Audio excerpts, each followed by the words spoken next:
So when I say an erotic space for couples, where does your brain go? Probably somewhere dark, red lights, naked body, mysterious little bowl filled with car keys. Maybe someone's husband named Gary is approaching you in a towel that's just like slightly too small for you, Gary. You need a little bit more coverage there. But an erotic space doesn't automatically mean a swingers club or even taking off your clothes. It could be a sex education trip, a spicy Airbnb, a workshop, a retreat, a resort, a sex club, and maybe, yes, a play party. Now, I've spent the last few years exploring quite a few of these spaces as a newbie.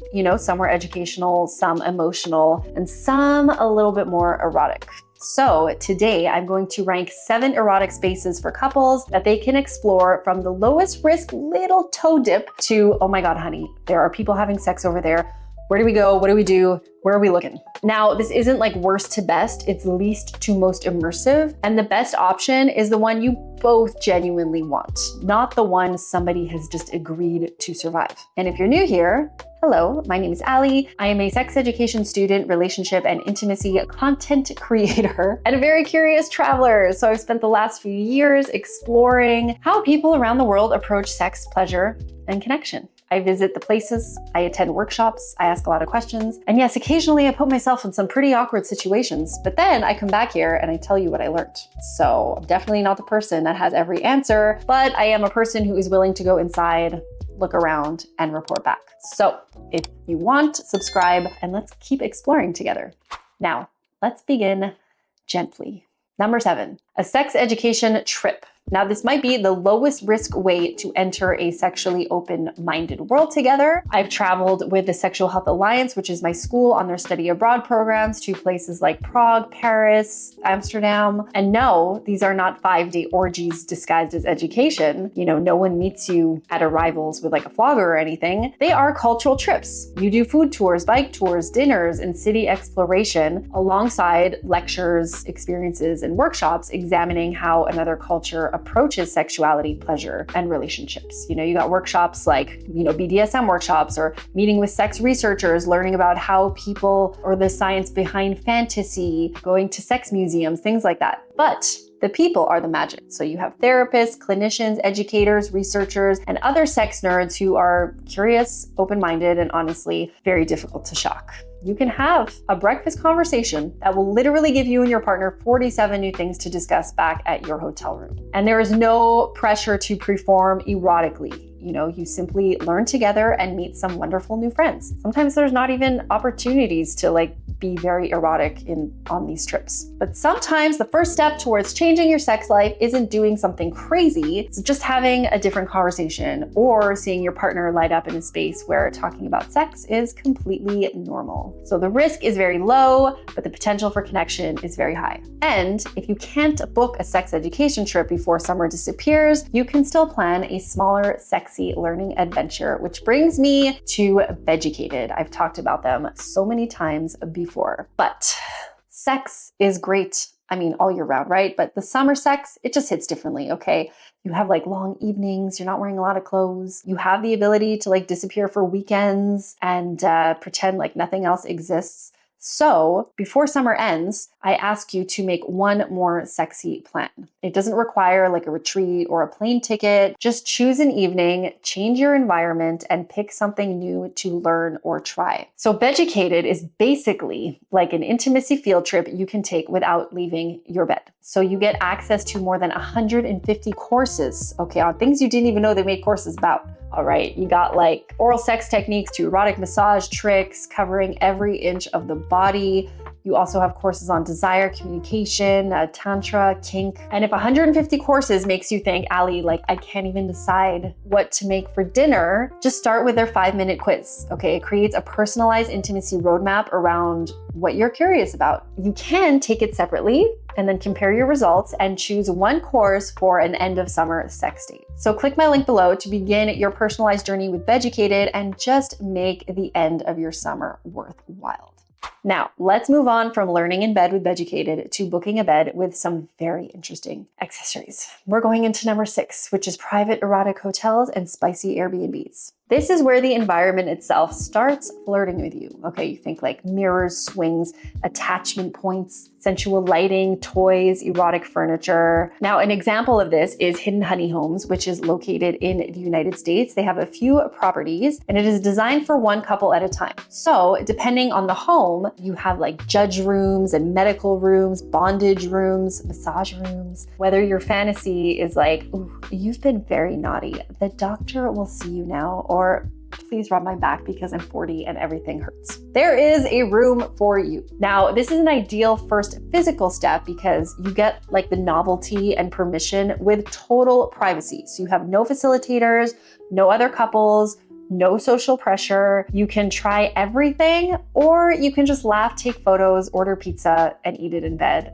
That still counts. Now, remember that at home, your bedroom is also where like you sleep, you scroll, you fold clothes, and you discuss grocery lists. And a space built for pleasure tells your brain, okay, we are here to see each other differently. But a sexy room can't always manufacture desire, right? You may arrive expecting an awakening, maybe just discover that both of you want to take like a long bath or something. You don't owe the sex swing or the sex rooms like any performance. So it's a low social risk, but you get maximum privacy, and it's great for curious couples who don't want an audience.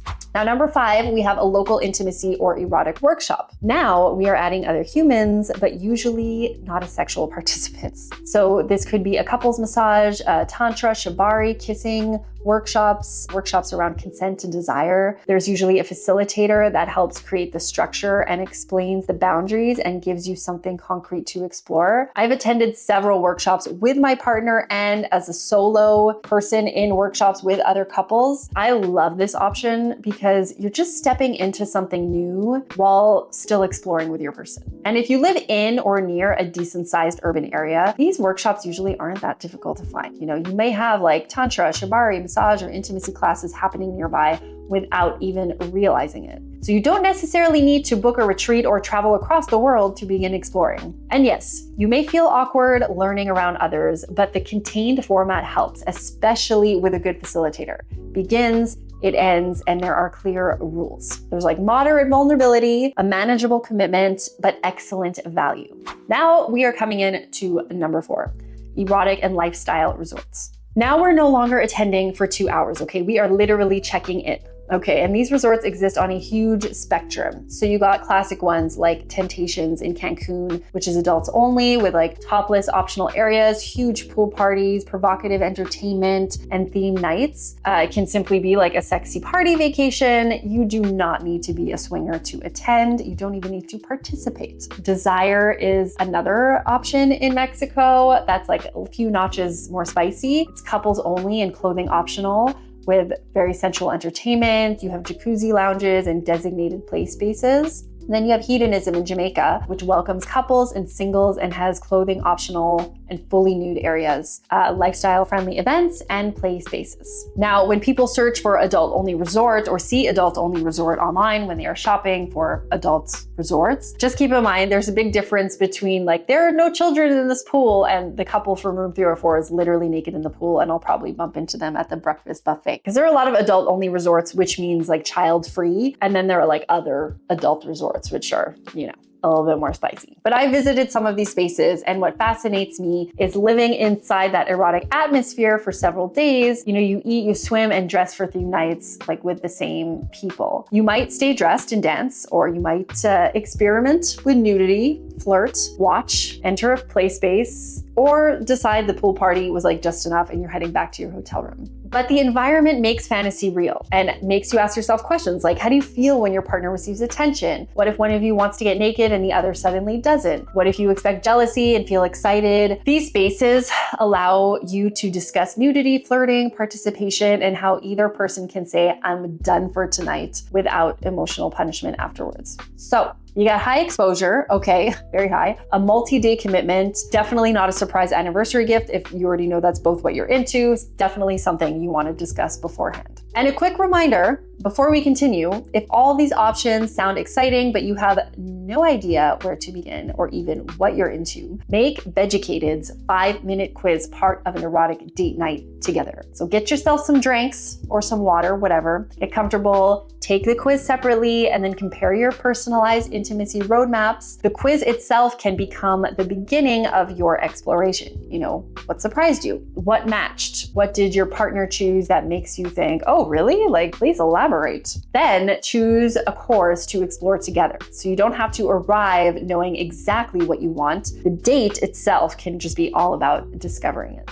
Let's get into number 3, multi-day intimacy retreats. Now, I'm putting retreats above resorts, not because they necessarily involve more nudity, but because they require much more vulnerability, or they can at least, depending. So I did an intimacy retreat in Greece. I was alone at this retreat, but there were many couples there. And the workshops ranged from deep and vulnerable, like sharing personal stories, exploring consent, desire, and boundaries, to playful communication games that help people connect without everything like feeling so serious. And then there were spicier experiences for pairs like tantra, pleasure zone, exploration, kissing workshops, play party spaces, and yes, there was even a workshop called anal mapping. I did not attend that one, but you can imagine. So it wasn't one long emotional excavation, okay, or one like giant week-long orgy. There was a spectrum. You also didn't have to attend everything. So I went to a workshop this morning and I decided to leave.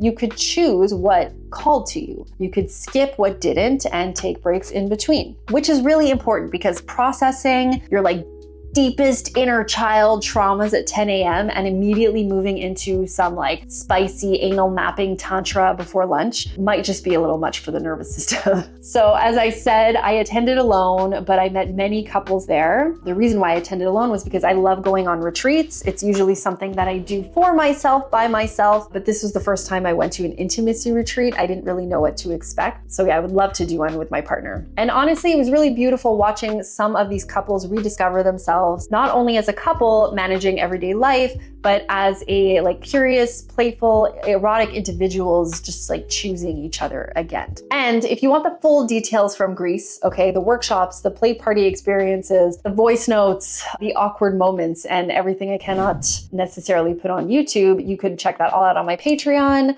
YouTube usually gets the educational overview, and Patreon usually gets what like actually happened behind the scenes, the highs and the lows. So intimacy retreats, you have high emotional vulnerability, you have high commitment, potentially less of a sexy vacation than expected, and more meaningful.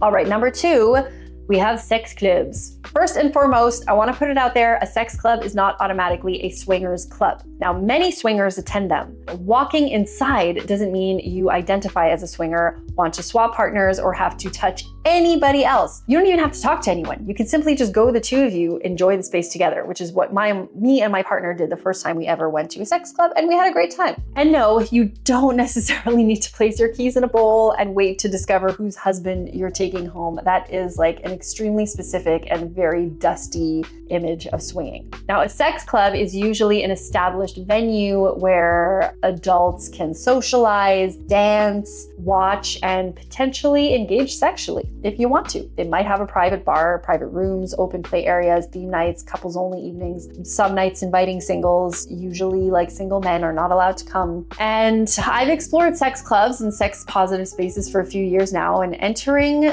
never obligates you to do anything. Remember, you can just dance, observe, and connect only with your partner and explore consensually with others if you decide. Or if in the first 10 minutes you're not down, like just leave. Every club has its own culture, so research the venue and the specific night you're going to. A couples only event and a night open to single men may have a dramatically different energy. And before going, agree on the plan. Are you observing? Are you playing together? Are you flirting separately? Like, what's your check-in signal? If one person wants to leave, do you both leave without a debate in the parking lot? Like, what's the situation here? With sex clubs, you have very high erotic exposure, less privacy. Still entirely possible to attend without touching anyone or even talking to anyone outside of your relationship. Now, number 1, we have play parties.